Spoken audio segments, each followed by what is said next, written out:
सुबह जागा तो खिड़की के सफेद पर्दों में से दिन की रोशनी छन छन कर कमरे में आ रही थी। मैंने घड़ी देखी, 10:30 बजे थे। मैं जल्दी से बाथरूम में गया और अभी गुस्ल के बाद कपड़े ही बदल रहा था कि दरवाजे पर दस्तक हुई। दरवाजा खोला तो दिल धक से रह गया। बाहर मेजर कृष्ण खड़ा था। Good morning doctor. मेरी जान में जान आई। वो कमरे में आ गया, बोला डॉक्टर हम आज दोपहर के बाद कुल्लू जा रहे हैं, हमारे साथ चलोगे? 1 हफ्ते का ट्रिप है, खूब सैर करेंगे, तुम्हें कुल्लू के सुर्ख सेब खिलाएंगे, रोजी भी तुम्हें साथ ले जाने के लिए कह रही है। मैं उनके साथ भला कैसे जा सकता था? मैंने माजरत करते हुए कहा कि मुझे वापस पठानकोट जाना है, जहां मेरे मरीज मेरा इंतजार कर रहे हैं। और हाँ मेजर, अगर कभी पठानकोट आओ तो मेरे यहाँ ठहरना, मुझे खुशी होगी। मेजर ने दोनों हाथ उठाकर कहा, नो नो, भगवान मुझे पठानकोट ना ले जाए। डॉक्टर मुझे वहां का पानी सूट नहीं करता। हाँ तुम जालिंधर आना हो तो छावनी मेरे पास जरूर आना। फिर उसने मुझे अपना मुलाकाती कार्ड दिया जिस पर जालिंधर छावनी में उसके घर का पता और फोन नंबर लिखा हुआ था। मैंने कार्ड रख लिया। उसने जाते हुए कहा, क्या लंच हमारे साथ नहीं करोगे? मैंने जवाब में कहा कि मुझे डलहौजी में कुछ जरूरी शॉपिंग करनी है, अगर जल्दी वापस आ गया तो लंच में शामिल हो जाऊंगा, आप मेरा इंतजार न कीजिएगा। मेजर ने कहकहा लगाते हुए कहा, वो तो हम जरूर करेंगे डॉक्टर। मैंने अपने इत्मीनान के लिए पूछा कि क्या उसका शनाख्ती कार्ड मिल गया?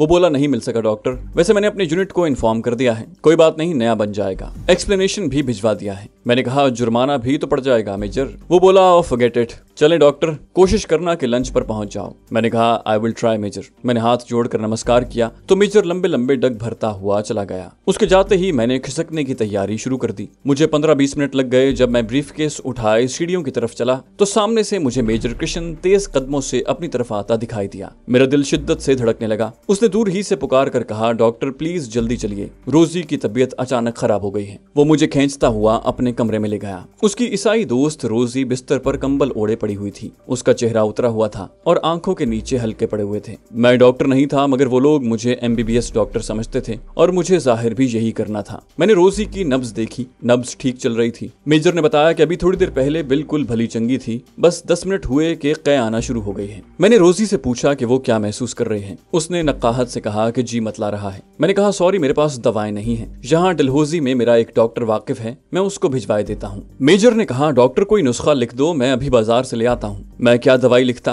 क्या नुस्खा लिखता, मुझे तो कुछ भी मालूम नहीं था। मैंने जल्दी से कहा, मेजर मैं बाजार की दवाई देना पसंद नहीं करूंगा, जिस डॉक्टर को मैं भिजवाऊंगा वो खुद ही ट्रीटमेंट कर देगा। मेजर ने मुझे एक तरफ ले जाकर पूछा, मामला सीरियस तो नहीं है डॉक्टर? मेरा मतलब है अगर कोई ऐसी वैसी बात हो तो मैं इसे वापस भिजवा देता हूँ। मैंने कहा, घबराने की बात नहीं है, मैदा खराब हो गया है। ओके, मैं जाकर डॉक्टर को फौरन भिजवाता हूँ। ये कहकर मैं नीचे होटल की लॉबी में आ गया। मैंने चाबी काउंटर पर दी और अपना हिसाब भी साफ नहीं किया, उसमें खतरा था। मैं मेजर को ये नहीं बताना चाहता था कि होटल छोड़कर जा रहा हूँ। होटल से बाहर आकर मैंने एक टैक्सी पकड़ी और बस स्टैंड पर आ गया। सीजन में यहाँ काफी रश होता है, मगर सर्दियों के मौसम की वजह से बस स्टैंड तकरीबन वीरान पड़ा था। एक लंबी बस कोने में छप्पर के नीचे खड़ी थी, जिसमें से कुछ सवारियां मुंह सर लपेटे बाहर झांक रही थी। मालूम हुआ कि यही बस आधे घंटे बाद पठानकोट जाएगी। मैंने ये निस्फ घंटा चाय की एक दुकान में गुजार दिया। बस ने चलते चलते मजीद 15 मिनट ले लिए। आखिर बस रवाना हो गई। जितनी देर बस डलहौजी की सड़कों से गुजरती रही मैं परेशान ही रहा। 10 मिनट बाद बस एक गहरी वादी में पहाड़ की ढलान पर पठानकोट की तरफ दौड़ रही थी। पठानकोट पहुंचकर मैं सीधा रेलवे स्टेशन गया। प्रोग्राम के मुताबिक मैंने अंबाला छावनी के लिए फर्स्ट क्लास का एक टिकट खरीद लिया। दोपहर 3 बजे पठानकोट से गाड़ी अमृतसर की तरफ रवाना हो गई। अमृतसर पहुंचा तो सूरज ढल रहा था। यहाँ से रात 9 बजे मुझे फ्रंटियर मेल पकड़ना थी। मैं फर्स्ट क्लास के वेटिंग रूम में आकर बैठ गया और वहीं मैंने खाना भी मंगवा लिया। 8:30 बजे रात फ्रंटियर मेल के डिब्बे प्लेटफॉर्म पर आकर लग गए तो मैं डिब्बे में जाकर बैठ गया। 3-4 सवारियां पहले ही से बैठी हुई थी। उनमें 2 सिख मुसाफिर भी थे जो शक्ल और लिबास से कारोबारी आदमी लगते थे। गाड़ी चली तो एक सिख ने मुझसे बातें शुरू कर दी। सेकंड क्लास में भी बड़ा रश होता है। महाराज, मैं तो हमेशा फर्स्ट क्लास में सफर करता हूँ, आप कहाँ जा रहे हैं? मैंने उसे बताया कि मैं अंबाला जा रहा हूँ। उसने पूछा, वहाँ क्या काम करते हैं? आप तो पंजाबी लगते हैं। मैंने कहा, हाँ मैं जालिंधर का रहने वाला हूँ, कारोबार के सिलसिले में अमृतसर आया था, अब अंबाला जा रहा हूँ। मैं प्लास्टिक गुड्स का कारोबार करता हूँ। ये कहकर मैंने सीट से टेक लगाकर आंखें बंद कर ली, जैसे जैसे मुझे नींद आ रही हो। फ्रंटियर मेल अमृतसर से निकलकर जालंधर की तरफ पूरी रफ्तार से उड़ी जा रही थी। गाड़ी अंबाला पहुंची तो रात काफी गहरी हो चुकी थी। इस बात का मुझे ख्याल ही नहीं रहा था कि मुझे अंबाला के रेलवे स्टेशन पर आधी रात को नहीं पहुंचना चाहिए था। अंबाला छावनी भारत में जबरदस्त फौजी अहमियत की हामिल थी और जाहिर है कि रेलवे स्टेशन पर मिलिट्री इंटेलिजेंस, पुलिस और CID के दूसरे आदमी जरूर मौजूद होंगे। पहले मैंने सोचा कि ट्रेन में ही बैठा रहूं और आगे दिल्ली की तरफ निकल जाऊं और दूसरे दिन अंबाला लौट आऊं। फिर ये सोचकर ट्रेन से उतर आया कि मेरे पास ज्यादा वक्त नहीं है। मेजर कृष्ण किसी भी वक्त अपना इरादा बदलकर अपने यूनिट के ऑर्डर पर पठानकोट छावनी पहुंच सकता है। अंबाला शहर के रेलवे स्टेशन का प्लेटफॉर्म काफी कुशादा और बारौनक था। मुसाफिर ट्रेन से उतर रहे थे और चढ़ भी रहे थे। इसी भीड़ में ब्रीफकेस थामे मैं फर्स्ट क्लास के खाली वेटिंग रूम में आ गया। दीवार के साथ पुरानी तर्ज का दीवान पड़ा था। मैं उस पर दराज हो गया। फ्रंटियर मेल कुछ देर ठहरने के बाद रवाना हो गई। प्लेटफॉर्म पर आहिस्ता आहिस्ता शोर कम हो गया, फिर सन्नाटा छा गया। वेटिंग रूम का दरवाजा खुला और रेलवे का एक वर्दी पोस्ट टिकट चेकर अंदर आ गया और बोला, श्रीमान जी गाड़ी तो निकल गई। मैंने आंखें बंद कर रखी थी और ये जाहिर कर रहा था जैसे सो रहा हूँ। उसकी आवाज पर मैं हड़बड़ा कर उठा और बोला, क्या फ्रंटियर मेल निकल गई? उफ भगवान, इस नींद का बुरा हो। टिकट चेकर बोला, अब आपको सुबह 8 बजे वाली गाड़ी मिलेगी। कहाँ जा रहे थे आप? मैंने कहा, दिल्ली जा रहा था। मैं फिर ये हकीकत भूल गया था कि मेरी जेब में अमृतसर से अंबाला तक का फर्स्ट क्लास टिकट मौजूद है और दिल्ली जाने के लिए मैंने अंबाला शहर से फर्स्ट क्लास का कोई टिकट नहीं खरीदा था। मगर मैं अपने आप को शक के इम्कानात से बचाने के लिए ना तजुर्बाकारी की वजह से झूठ पर झूठ बोले जा रहा था। मैंने दिल में सोच लिया कि अगर टिकट चेकर को मालूम हो गया कि मेरे पास दिल्ली का टिकट नहीं है तो उसे यही कहूंगा कि जिस वक्त मैं वेटिंग रूम में आकर लेटा था उस वक्त टिकट घर बंद था। टिकट चेकर बाथरूम में गया था। कुछ देर बाद वो बाहर आया तो बोला, यहाँ सर्दी बहुत है, हमारे ऑफिस में आ जाएं। हमने वहाँ कोयलों की अंगीठी जला रखी है। मैंने कहा, शुक्रिया, मैं यहीं पड़ा रहूंगा। टिकट चेकर चला गया तो मैं उठ बैठा। दिल ने कहा, यहाँ से निकल चलो, बाकी रात स्टेशन के आसपास किसी होटल में बसर करो। अभी अभी गाड़ी गई है, लोग यही समझेंगे कि तुम मुसाफिर हो और वक्त गुजारने आए हो। चुनाचे में वेटिंग रूम से बाहर प्लेटफॉर्म पर आ गया। अब एक मुसीबत सामने थी कि अगर वही टिकट चेकर गेट पर खड़ा होगा तो मेरा पठानकोट से अंबाले तक का टिकट जरूर देखेगा। मगर खुशकिस्मती से प्लेटफॉर्म के गेट पर कोई टिकट चेकर मौजूद नहीं था। मैं गेट से बाहर निकल गया। स्टेशन के सामने कई एक इमारतें थी जहां आधी रात के बाद भी रोशनियां हो रही थी। इनमें होटल भी थे और एक होटल के बाहर उषा होटल का नियॉन साइन लगा हुआ था। होटल के काउंटर पर एक हिंदू तिलक लगाए, कंबल लपेटे कुर्सी पर उकड़ू बैठा हुआ था। शायद वो ट्रेन के बच्चे कुछ मुसाफिरों के इंतजार में था। मैंने इत्मीनान कर लिया कि उसके पास कोई आदमी नहीं है। मैंने उसे अपना नाम केदारनाथ सहगल बताया और एड्रेस अमृतसर का लिखवाया और कहा कि मैं अमृतसर में खद्दर का एजेंट हूँ और कारोबार के सिलसिले में अंबाला आया हूँ। जिस आदमी को मुझे स्टेशन पर लेने आना था वो नहीं आया। अब रात गुजार कर सुबह उसके घर जाऊंगा। इतनी रात गए उसे बेआराम नहीं करना चाहता। ये वजाहत मैंने अपनी तरफ से जरूरी समझी, मगर होटल वाले महाशय के चेहरे से जाहिर हुआ कि उसे इन बातों में कोई दिलचस्पी नहीं है। वो तो बस मुझसे कमरे का पेशगी किराया लेकर ही मुतमईन हो चुका था। मुझे एक छोटे से कमरे में पहुंचा दिया गया जहां पलंग पर एक मैला सा लिहाफ पड़ा हुआ था। मैंने दरवाजा अंदर से बंद किया और उन्हीं कपड़ों में लेट गया। मैंने खाना नहीं खाया था। भूख तो लग रही थी लेकिन मैं सो गया। सुबह 8 बजे आंख खुली। गुस्ल खाने में जाकर सख्त सर्दी में ताजा पानी से गुस्ल किया, शेव बनाई, फिर ऊपर ही डबल नाश्ता मंगवा लिया ताकि दोपहर को खाने की जरूरत महसूस न हो। फिर मैं ब्रीफकेस उठाए बाहर आ गया। स्टेशन के सामने सड़क पर काफी रौनक थी। धूप निकली हुई थी। मैंने एक साइकिल रिक्शा लिया और उसे अंबाला कैंट जाने को कहा। वहां मैं एक खास मकसद लेकर जा रहा था। भारत की एक मशहूर और बहुत बड़ी छावनी थी और जहां मुझे आसानी से भारतीय फौज के अफसरों की फुल वर्दी मिल सकती थी। छावनी के बड़े बाजार में ऐसी कई दुकानें थीं जहां फौजी अफसरों के फूल, बटन, टोपियां और सिली सिलाई वर्दियां शोकेसों में नजर आ रही थी। मैं एक निस्बतन बड़ी दुकान में दाखिल हो गया। मैंने गर्दन अकड़ा रखी थी और एक फौजी अफसर के से अंदाज में वर्दियों और चमकीले फौजी निशानों का जायजा लेने लगा। एक दुबला पतला हिंदू लड़का हाथ जोड़कर नमस्कार करके बोला, सर किस रैंक की वर्दी चाहिए? मैंने उसकी तरफ गर्दन घुमाकर देखा और बोला, मेजर रैंक की वर्दी चाहिए। मैं अपने मिलिट्री टेलर से तंग आ गया हूँ। कमबख्त सब निकम्मे हैं, कभी मेरे साइज का ख्याल नहीं रखते। लड़का बोला, महाराज हमारी दुकान 100 बरस पुरानी है। भगवान की कृपा से आज तक किसी ऑफिसर ने शिकायत नहीं की। आप इधर तशरीफ लाएं। जब मैं उस दुकान से निकला तो भारतीय फौज की 13 राजपूत डिवीजन के आर्टिलरी यूनिट के मेजर की वर्दी में था। मेरी जेब में मेजर कृष्ण का मिलिट्री आईडी कार्ड था, मगर उस पर अभी तक कृष्ण की तस्वीर चिस्पा थी। अब मेरा दूसरा मरहला उस आईडी कार्ड पर अपनी तस्वीरें चिस्पा करना था। अंबाला छावनी के बाजार बड़ी बड़ी दुकानों और स्टोरों से भरे हुए थे। मैं मेजर की वर्दी में था। खतरा सिर्फ यही था कि जहां मुझे कोई मिलिट्री पुलिस का आदमी चेक न कर ले। मैं एक एक फोटोग्राफर की दुकान में दाखिल हो गया, जहां मैंने पासपोर्ट साइज की एक तस्वीर उतरवाई। उतनी देर दुकान में ही बैठा अखबार पढ़ता और गोशाए चश्म से बाहर बाजार में देखता रहा, जब तक कि फोटोग्राफर ने तस्वीर तैयार करके मेरे हवाले न कर दी। दुकान से निकलकर मैंने स्टेशनरी की एक दुकान से गूंद की शीशी खरीदी और टैक्सी में सवार होकर सीधा रेलवे स्टेशन आ गया। मुझे उस टिकट चेकर का ख्याल आया जिसने रात मुझसे बातें की थी, मगर वो वहां नहीं था। मैंने पठानकोट तक फर्स्ट क्लास का टिकट लिया और वेटिंग रूम में आ गया। बाथरूम खाली था। 2-3 मुसाफिर अपना सामान रखे बैठे बातें कर रहे थे। मुझे देखकर उन्होंने हाथ जोड़कर नमस्कार किया। मैंने भी हाथ जोड़कर जवाब दिया। बाथरूम में दाखिल होकर अंदर से दरवाजा बंद कर लिया। ब्रीफकेस श्रृंगार मेज पर रखा। जेब से कृष्ण का शनाख्ती कार्ड निकालकर उसकी तस्वीर के टुकड़े टुकड़े करके गटर में बहा दिए। उसकी जगह अपनी तस्वीर गूंद से अच्छी तरह चिपकाई। शीशी ब्रीफकेस में रखी और आईडी कार्ड पर एक निगाह डाली। मैं भारतीय फौज के मेजर की फुल वर्दी में खूब सज रहा था। नीचे मेरा नाम मेजर कृष्ण लिखा था और कमांडिंग ऑफिसर के दस्तखत भी मौजूद थे। अब मेरा नाम केवल कृष्ण था,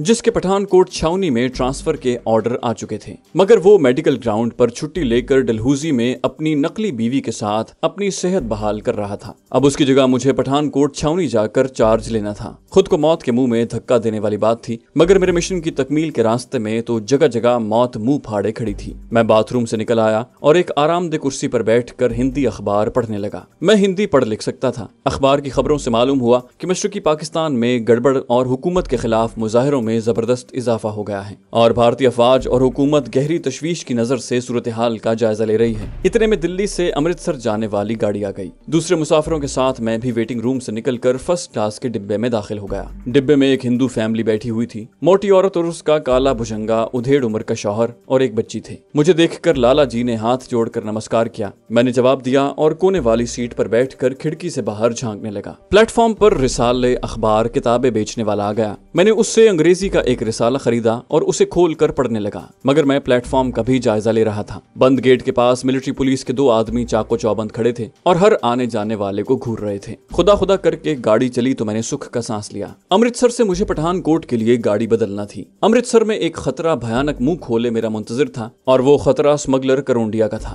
अगर इत्तेफाक से वो अमृतसर रेलवे स्टेशन पर मौजूद हुआ तो मुझे पहचान लेगा और अपनी गिरफ्तारी के खौफ से अगर मुझे पुलिस के हवाले न करे तब भी वो मुझे ब्लैकमेल करके अपने साथ चलने पर मजबूर कर सकता था। ट्रेन शोर मचाती छोटे छोटे स्टेशन छोड़ती अमृतसर की तरफ भागी चली जा रही थी। लाला जी मेरी बड़ी खिदमत कर रहे थे। कभी मिठाई पेश करते और कभी चाय। जंग का खौफ उन पर सवार था। बार बार मालूम करते कि कहीं पाकिस्तान हमला तो नहीं कर देगा। अमृतसर का स्टेशन आया तो उनसे जान छूटी। मैंने खिड़की से प्लेटफॉर्म पर नजर डाली। प्लेटफॉर्म पर मुसाफिरों का रश था। मैं उस भीड़ में फर्स्ट क्लास की इंतजार गाह में आकर बैठ गया और रिसाला खोलकर बज़ाहिर उसके मुताले में महव हो गया। उस वक्त पशेमानी के एक शदीद एहसास ने मुझे घेर लिया। मैंने महसूस किया कि पाकिस्तान से यहाँ आकर और एक हिंदू मेजर का रूप धार कर सख्त गलती की है। मैंने अपने आप को भयानक खतरों में डाल लिया है। किसी भी वक्त मेरा भांडा फूट सकता है और फिर भारतीय जेलों की अजियत का एक तवील और जानलेवा सिलसिला शुरू होगा। मैं मर भी नहीं सकूंगा और जिंदा लोगों में भी शुमार नहीं हो सकूंगा। एकदम से मेरे हाथ पैर ठंडे हो गए। दिल ने कहा फौरन जहां से भाग चलो। किसी होटल में जाकर वर्दी उतार फेंको और आम से कपड़े पहनो। करोंडिया स्मगलर के पास जाकर माफी मांगो। कोई मन घड़त कहानी उसे सुनाओ। बाकी बचे हुए रुपए उसके हवाले कर दो और उसकी मदद से इंडिया का बॉर्डर क्रॉस करके अपने प्यारे वतन पहुंचकर इत्मीनान की जिंदगी बसर करो। ये इतना ताकतवर एहसास था कि मैं रिसाला एक तरफ रख कर उठ खड़ा हुआ। सीधा बाथरूम में गया। आईने में अपना अक्स देखा। मैं भारतीय फौज का मेजर था। अचानक ख्याल की एक और मौज उठी जो पहली मौत से ज्यादा ताकतवर थी। मैंने सोचा कि अगर मुझे यहाँ से भागना ही था तो यहाँ आया क्यों?